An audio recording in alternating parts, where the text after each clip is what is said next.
Okay, it's been 7 days. Time to take this puppy out. Shave it up!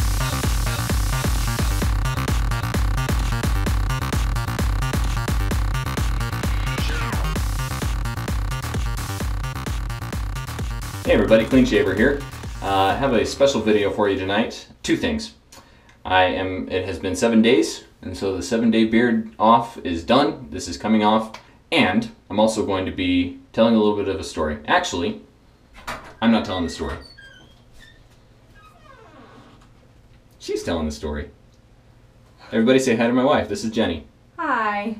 So, with it being the middle of the fundraiser for Noah's Prader-Willi Syndrome Association, we decided that, maybe we should tell a little bit about how we found out and, just kind of tell Noah's story just a little bit more than we have in the past. So, while I'm doing that, I'll go ahead and outline my shave here, and then I'll let Jenny tell you what's going on. So, I'm using Chiseled Face Trade Winds. This is the first time I'm using this soap. She actually picked this one out, so I'm excited to use it. I've also got a Mercur 12C loaded up with a feather blade to mow down all this growth, which is great.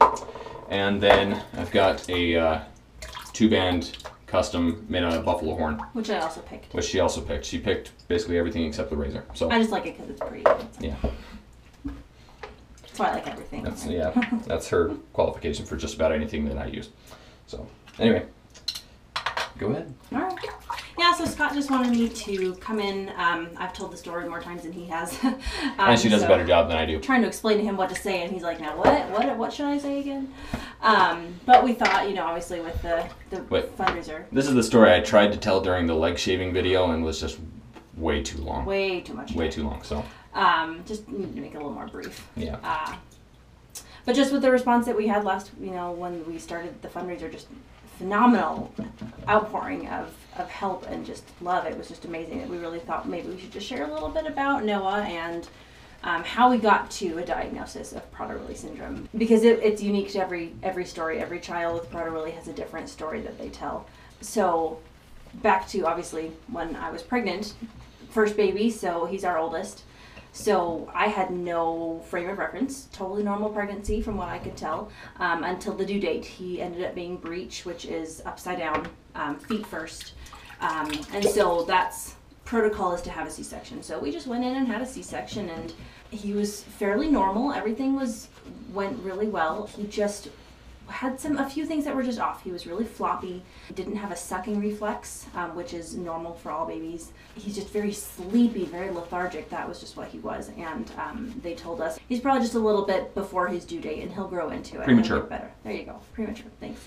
He wasn't done cooking yet. Yeah. And so we just, it was a lot of anxiety those first few days, but we just thought, okay, it's our first baby. We don't know. We'll just let it go. We trusted the doctors and just basically, yeah.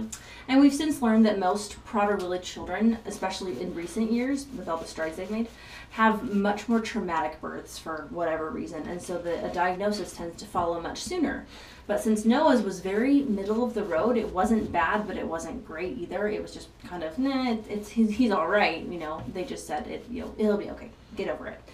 And from then on, we had a lot of difficulties that we faced those first few months. But as he grew older, and got a little bit better, they just kept saying, he's fine. He's fine. You're fine. You need to calm down, not be so crazy, stop asking questions. And it was a really frustrating process. I went to the doctor so many times over those first few years, and they made referrals to so many different specialists for all the different things that he had going on. An ophthalmologist, a urologist, physical therapist, speech therapist, occupational therapist, all these different things. More therapists than we knew existed. Yeah. And I would go to the doctor every time I went. I would have lists and lists of questions about why certain things weren't happening or why he wasn't doing things the way other kids should. And more than I would like to admit, these doctors would just say, you need to calm down. You're acting crazy. You need to just go home and relax and not stress about it so much. You're in a hurry for him to grow up. Stop pushing him to grow up. He'll grow up when he's ready. And it was really frustrating, very infuriating. And it was hard. He didn't sit up at the normal time. He didn't crawl until he was 13 months, didn't walk until he was 19 months. just very behind on so many milestones. And finally, around 18 months, we asked the doctor to refer us to an early intervention program, but he wouldn't. And so I took it upon myself to get in touch with them, which we did. And they came to our house and did an assessment, and were very supportive and said, yes, we don't know why you guys weren't referred to us sooner. Your doctor should have made that referral. We wish we would have known, we could have gotten in touch with the right people so much sooner, and they ended up sending us down to a specialty hospital and seeing a neurologist there. And he was the one who knew about Prader-Willi syndrome and made an unofficial diagnosis, and then decided to go through the testing and was the one who called us with the diagnosis. And it was about a week before his second birthday that we got that call, that he had Prader-Willi syndrome. Yeah. So, to add a little bit to that story, so when we went down to see the specialist, the neurologist, he did kind of a global assessment, like tested his reaction, like did the little rubber mallet on his knee, and they did watched him walk, and they watched him wanted to see him eat, and all these different things to just kind of get an idea of everything, and asked us about 1 million questions about when things happened for him, what we did, and whatnot. And after that, he came back to us and said, I'm pretty sure that it's Prader-Willi syndrome, but we have to do some blood work to make sure. And so he told us, I'm telling you this so that you can prepare yourselves and basically educate yourselves just a little bit. He warned us to be careful what we Googled, and to not get freaked out, because anytime you Google any kind of symptoms, you look stuff up on WebMD or whatever, or any you always get syndrome, you always get like the worst case scenarios and the extreme situations where a 5-year-old that weighs 200 pounds or whatever, something ridiculous. But when he told us that, we were kind of freaking out, and it was what, 2 weeks, something like that, between when he told us and when we actually got the diagnosis. Yeah. And that was a stressful 2 weeks. Just kind of on pins and needles the whole time. To tell you the truth, we didn't do a lot of Googling at that point. No, we didn't. We didn't want to freak ourselves out. And it still felt very surreal. I distinctly remember having a conversation with Scott about trying to find out if something was wrong with Noah. I hate to use it that way, but if something was going on.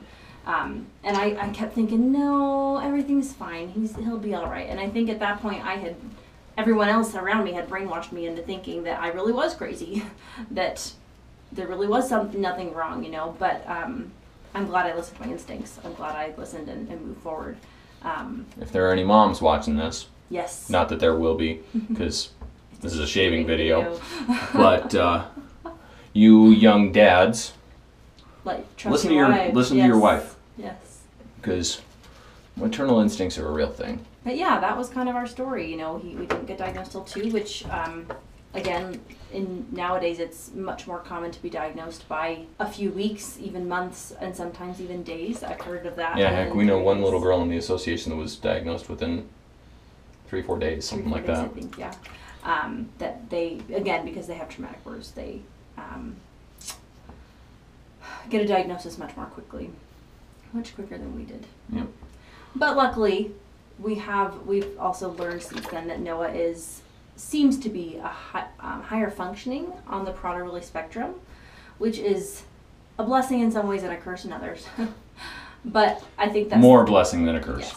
Yes. That is the reason I think that it took us so long to get a diagnosis, because he was just high enough functioning to qualify as normal, that everything was fine, and then he would catch up eventually. And it took a lot of guts and convincing of ourselves to go get the testing done and go get things taken care of. Very glad we did. Yep. This is fun. So we'll probably do another video actually that we talk a little more about what it's like to have a child with Prader-Willi syndrome. Life's fairly normal, but there are some special things, and so we know that our life is different now than it would have been if he didn't have it. I'm just going to talk about the soap now, so if you want to go out, you can. Okay. Or you can stick around, because you're pretty. It's debatable. No, it's not. Anyways, she's pretty. Thanks for She's listening. pretty. I love her. Thanks for listening. Hope you learned something. Always fun to share the story about Noah. Yep. We love him. yeah. Thank you everybody for your support. It's been really amazing. Okay. So I'll let you go. See ya. So that's our Noah story. Now, thoughts on chiseled face trade winds, and then I'll end this. What a great soap, really is. Its smell is very unique. I can't really put a finger on what. I mean, I've read the scent description, and I'll put it down in the comment section below, or in the description section below. But it's a very unique scent, very complex. You have a little bit of Old Spice in there. You have some cool water. You have some ozone, that kind of thing. It's a really interesting scent. I would definitely recommend checking it out. And it's a great soap. I mean, it performed very, very well. You could see the lather that I was getting during the video. Never mind the little weepers; those are from earlier. Just kind of reopened. But great soap, great post-shave feel. I will note that because it's a spicy soap, I could feel just a little teeny bit of sensitivity to it. So those of you that are sensitive to spicy soaps or anything like that, be warned, fair warning there. It's not bad for me, but it might be bad for others. So pick some of this up. Ron's a great guy, makes a great soap. So definitely do that. Mercur 12C, always awesome. Thanks for watching, everybody. We appreciate the support that we've gotten so far with Noah's fundraiser, and we look forward to doing it again, hopefully next year, and running the same kind of a raffle. Be on the lookout for, if it's not available yet, then it will be soon. I'll put a link to it in the description below. Katie's Bubbles is making a specialty soap for Noah. It's a limited edition. It'll be 100 jars is all. And it's a s'more scented soap entitled S'more Love for Noah. And Chris Cullen, the man behind Katie's Bubbles, has agreed to put $10 from every jar sold to the Utah Prader-Willi Syndrome Association fundraiser. So we are really, really grateful for him. Please support it, and if you can, the soap will probably sell out pretty quickly, but I'll do my best to put a link to it in the description below. Thanks for watching, everybody. Be smooth. We'll see you next time. Shave it up!